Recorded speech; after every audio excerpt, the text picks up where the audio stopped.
Good morning, everybody. Welcome to today's Reading the Red this rainy Friday morning. It looks quite wet out there, but the ground is enjoying it. Mark chapter 13 and verse 8. For nation will rise up against nation and kingdom against kingdom.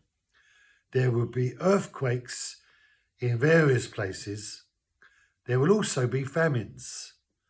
These things are only the beginning of birth pains.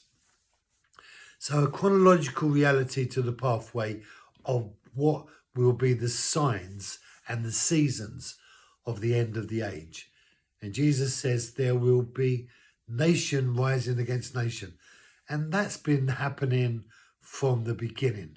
Nations wanting to take land off of other nations, take possession of other people's things.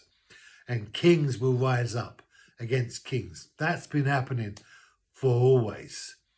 And there will be famines, and there will be a whole host of other disasters. And then the end really will come. But this pathway of chronologically journeying through, in one sense, we can't take much encouragement, or at least can't glean much vision insight, because we know these things have always been there. So what's new, Jesus?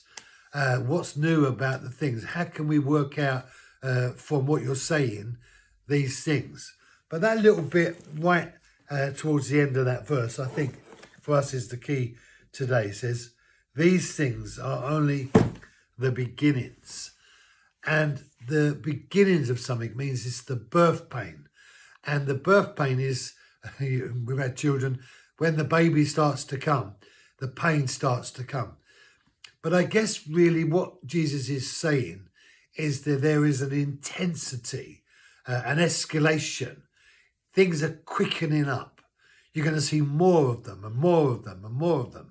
There's always been wars, but you're going to see more of them, more of them. There's going to be more famines, more disasters, more intensity. And as this thing builds up, it's going to explode into another world reality in terms of disaster. And it's at that time that the end of the age is going to come. So as it escalates, as we see it quickening, even as Timothy says, you know, the factors that are related to social expression regarding children, this intensity of brokenness is going to increase. And I guess we could all say in these days, that is truly a reality, that we are living in days where the escalation of disaster and hostility is really, really ramping up. Brothers and sisters, Jesus says these are the beginnings of birth pains. Thank you for joining me. Be blessed. Stay dry. Have a great weekend. And I'll see you on Monday morning.